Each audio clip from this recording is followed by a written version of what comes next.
in 2014. It was month of September. The mission started on 15 September 2014, but I went 4 days before starting of the mission because we start with the formalities of the mission. On 9th October 2014, I was ambushed over there. And for the first time, fortunately for me, I was having an armored car, a bulletproof vehicle. Being shot, also grenade being launched, still I survived. But unfortunately, some soldiers, not from Bangladesh, other countries, had to give their life and few got injured, including Bangladeshi peacekeepers, because all the vehicles were not bulletproof. So while we were in this situation, the focus was on all of us to actually protect ourselves first, then materialize the mandate given to us, the protection of civilian and all other things coming subsequent. In the UN context, with my experience, there is always a challenging situation. You will see, if you're especially holding a senior appointment over here, sometimes the interest of the UN and the national interest. Being a UN leader, it is your duty to become very impartial. And those who like us, many of you have heard about our peacekeepers, but those who do not know, for them I would like to share only one information, like General Harun was and I was, or General Mainullah was. We are recruited by the UN headquarters and we worked as UN permanent staff. Our peacekeepers, mostly they are not UN permanent staff. They are sent from Bangladesh on the contract basis.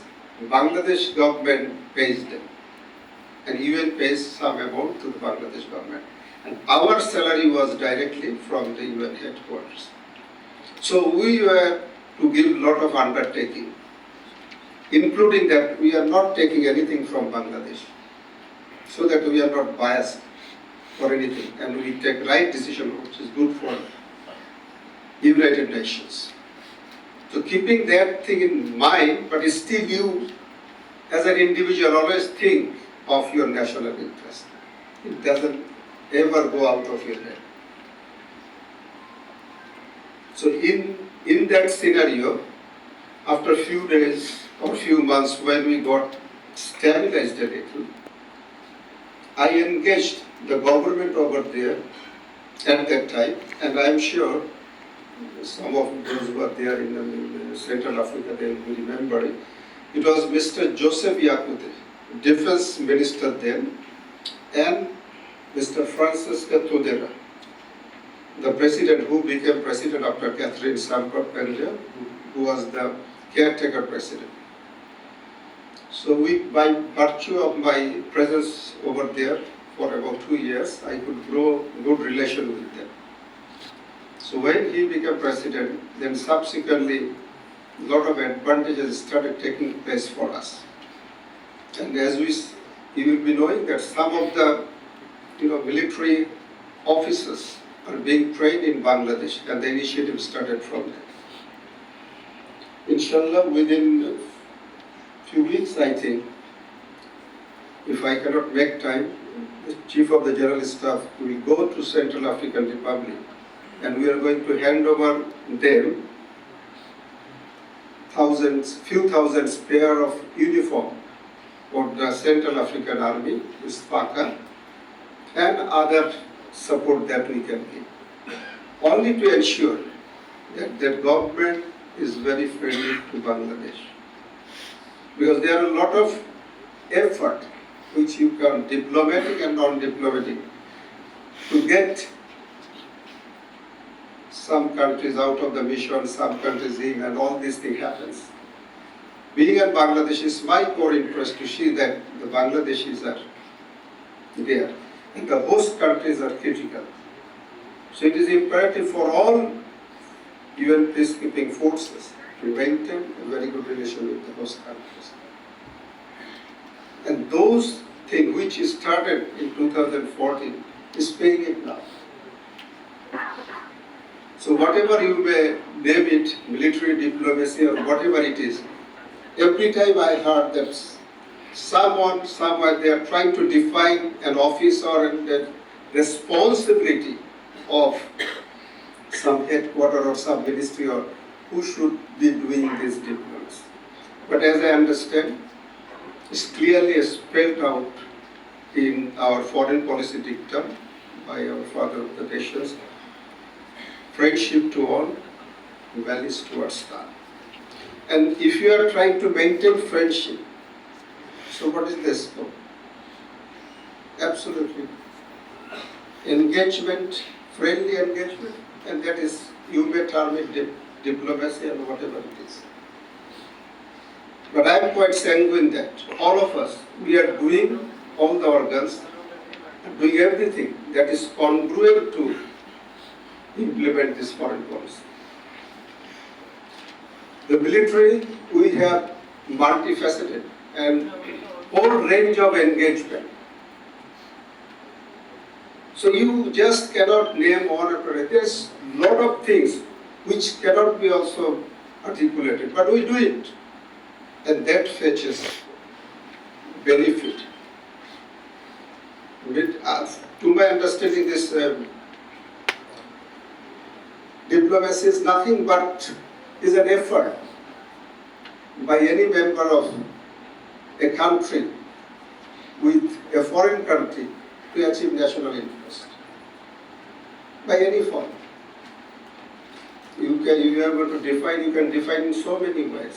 I have even seen that there is a sports diplomacy, some say economic diplomacy, some say dollar diplomacy, gunboat diplomacy, and there are so many names. But I just would like to give an example that when I met Chief of Staff of Qatar Armed Forces, so I just made initially friendship. Then I offered him to be the chief guest in Bangladesh's military academy's passing out parade. I just wanted to give him an honor and thereby give an impression that how competent Bangladesh Army is in different fields. And we have interest. Because Qatar is a country who employs a lot of foreigners in different fields. So having a good relation will be only in the interest of Bangladesh. So when he came, and he was so happy, so with his own aircraft, he gave us 18 Arabian horses, which are very, very expensive. And those are needed for Bangladesh Army in military academy. And we had to spend good amount of money to get them. So an effort which ultimately was in the interest of Bangladesh. And I think if we can term the national interest, the priority will be, I think, in Bangladesh's context, the sustained economic development with maintaining the national security will be our prime national interest. So whatever we do, we achieve that, I think, is all in falling into the same line. Traditionally, classically Bangladesh, I can talk about Bangladesh Army, I think it's safe for our defense forces. We perform 5 tasks, 5 roles. So first, it is our duty to defend our motherland, maintain sovereignty of the country, and we remain prepared for that. Second, in aid to civil power, we do a lot of nation building activities. Third, in aid to civil power, we do disaster management. And this disaster management sometimes go beyond our national boundary. And we had the scope of contributing our militaries in disaster management. China, India, Sri Lanka, Maldives, Philippines, Kuwait, and there could be few names as well. Turkey very recently. So we do it. Fourth, in aid to civil power also, we do some internal security duties that we do in Chittor hill tracts as well as the other districts of the countries where it is needed. And the fifth thing that we do is our overseas employment. And it's not limiting to only, though the major is the UN peacekeeping operation, but beyond that also, we have heard about the employment of our people in Kuwait. In Kuwait, as you know that it will be more than 5,000, more than 5,500 forces are employed, but all of them are not military. So we have employed good number of civilians over there, police personnel, and Navy Air Force is also there. Though it is known to be army unit, but we have element of this. So a lot of employment opportunities of our civilians are also over there. Good number, huge number. So this is also a contribution in achieving our national interest, which I think you can term it as military diplomacy if you wish to say.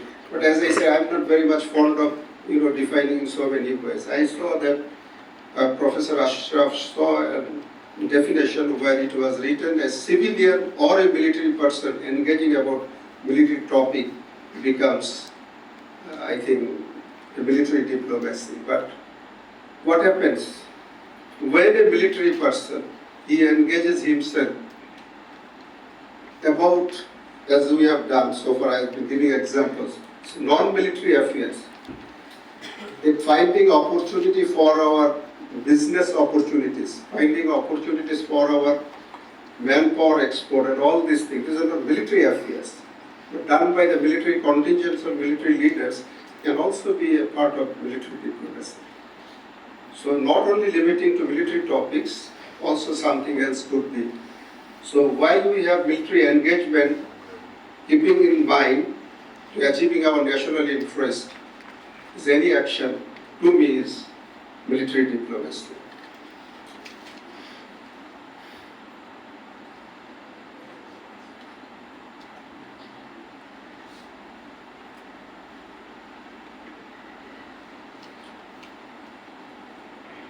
As you have heard that Bangladesh is the largest troops contributor in the UN peacekeeping operations. And out of those peacekeepers, more than 90% is from Bangladesh Army. So very often I have to interview the contingent commanders and sometimes talking to the contingents. And whenever we are in military peacekeeping missions, every time we talk to our peacekeepers, it's one sentence is quite common while we advise at any level. That remember, while you are doing this mission, you are also an ambassador of Bangladesh. This is very popular and very commonly said. So do not do anything which defame Bangladesh. Do everything that brings name and fame for Bangladesh. That's been the soft power. And that helps for subsequent engagement of Bangladesh to that country for the benefit of Bangladesh. So these are inbuilt. This has not started now. It is there. And as you have heard that the defense policy, which was formulated by our father of the nation in 1974, finally articulated in 2018, has given a clear guideline of our engagement in achieving this national interest that you might call defense diplomacy or military diplomacy.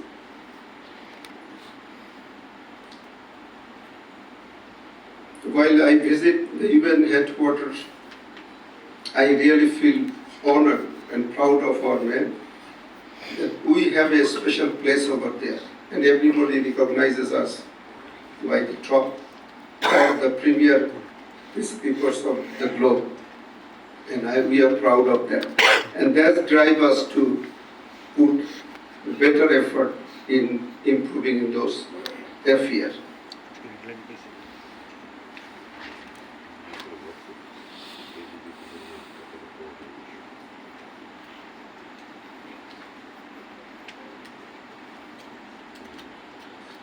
The one point has been, I think, spelled out a number of times in different form, and I do strongly would like to agree on that.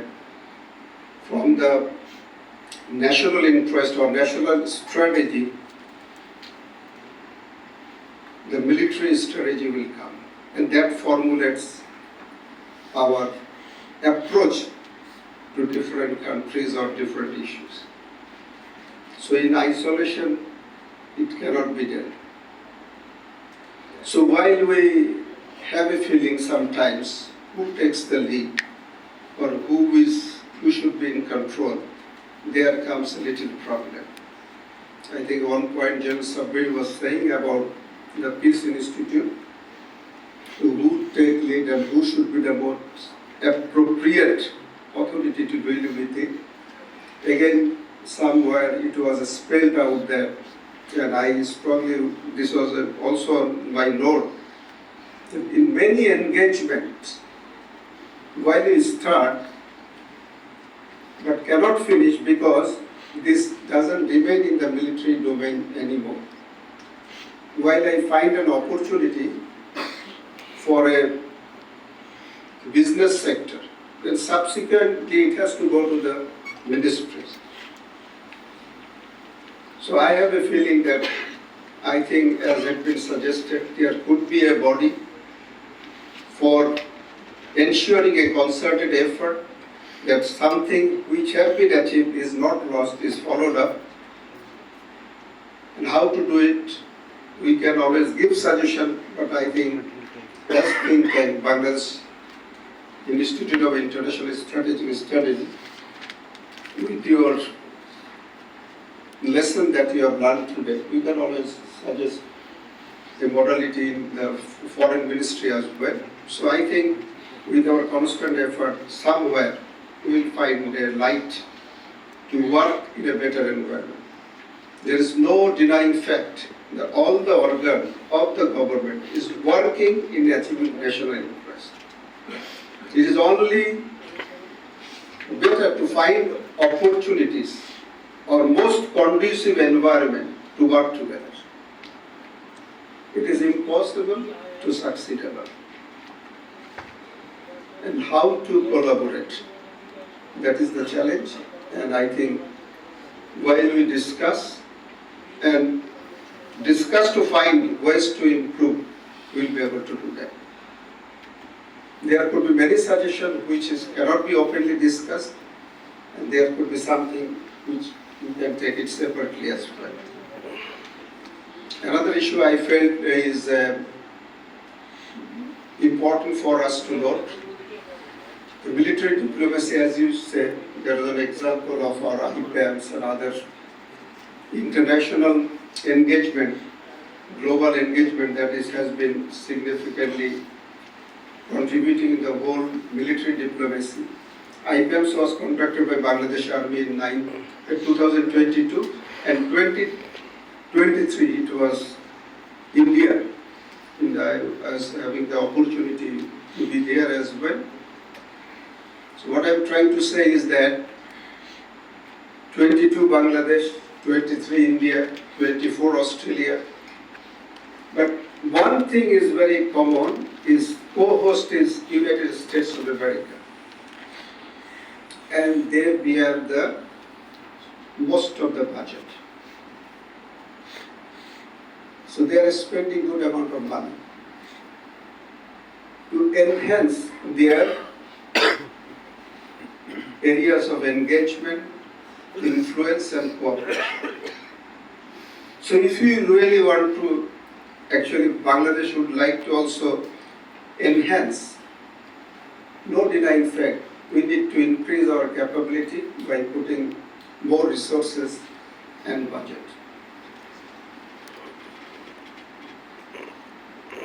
We know how to do it, but at the same time we should have the capability to do it.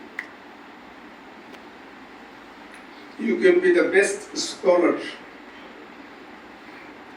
of the country to become a diplomat or foreign, but it will not work until your country has something to offer physically. So becoming, a spokesperson of a first world country and a spokesperson of a third world country is not same, because of the profile of the country. So if we want to enhance our ability over there, our capacity over there, we need to invest. That is one of my suggestions. There was a suggestion about Myanmar, that whether we have a scope to engage more with Myanmar military leaders and all these things to reduce. Actually, we have our engagement and we do everything to do, but some of the Myanmar military leaders, they have international sanction. So there's a risk of, putting ourselves into trouble while you do that, because all of us are our friend. So to make one friend happy, then we cannot antagonize another one. So it's a dynamics that we have to look into it, and at the same time the practical connotation has to be taken into consideration. And I would like to ascertain that we are doing our best and we are on the right track.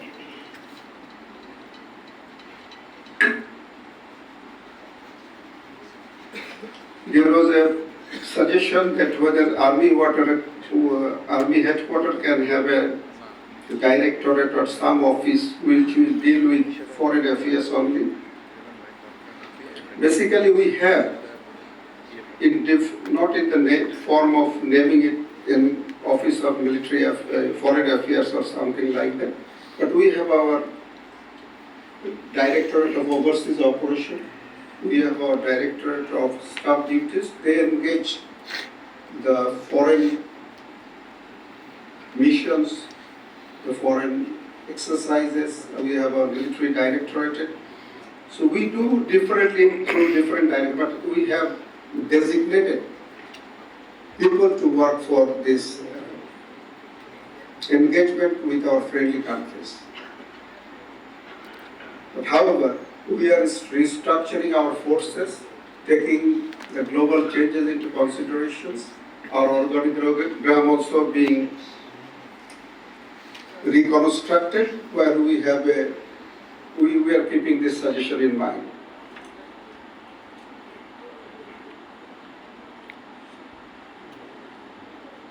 Another proposal was to have a think tank absolutely dedicated, think on these issues of military diplomacy in Army headquarters or other places. It's my feeling that probably the institution like NDC, staff colleges, would be the better places for having this Army headquarters, because Army headquarters is a place where normally, due to the practical reason, we would like to have as less as retired people or the other civilians coming in. If you are talking about a research institute or talking about a think tank where people should be working for a very, very long period. But while you are in service, especially in the military, it is a place, It's an organization of, where every individual has to be posted after 2 to 3 years after serving in an one effort. This is in Army rules instructions. Other than instructional appointment, which can be extended up to 5 years. So if you are growing an expert on some issues and you will be posted after 2 years, you cannot be an expert. And all military leaders are designed to fight and work for Bangladesh Army. So to become a commander of your men, you need to also have diversified experience. So that puts a challenge. So there is no alternative but to have permanent people over there. We need to employ civilian and retired people. That is when that can be done while they are in the other institutions. Like already we have employed few in the National Defense College. We can do it in the Staff College and MIST in other places who can work with the institution and at the same time can build on their research and subsequently produce their product, which can be processed through Army headquarters and other places for subsequent foreign policy or any policy implementation. Bangladesh Army has contributed. I just gave an example that very soon CGS will go to Central Africa to hand over a few thousand pairs of our uniform to them. And also we are giving some other gears to some of the countries. And we have Bangladesh Army we have indigenously produced some remotely operated vehicle, which is a good innovation for Bangladesh Army, and thus we are saving a lot of foreign currency, which earlier we needed to import this equipment. And these equipment, some of them we are going to hand over to the Peruvian Army also very soon. So this will also help us in growing our relation, especially in the context of UN peacekeeping, because this initiative came in while we have been discussing one of the platform where the member state can help each other in capacity building. So Bangladesh said that we will be doing this for Peruvian Army. So it's giving one insight to many that Bangladesh is capable also in contributing not only in the form of peacekeeper troops, also in the other form. We also did same with Gambia. We have agreed to give some of the equipments and things to Gambian army, and thereby we will have in future joint forces operating, Gambian and Bangladesh army together in UN peacekeeping operations. We have also handed over few military vehicles to Maldives armies. I'm not going to name, we are doing these things very regularly. So we are in the right track, I think. Inshallah, we will be not failing in discharging our duties.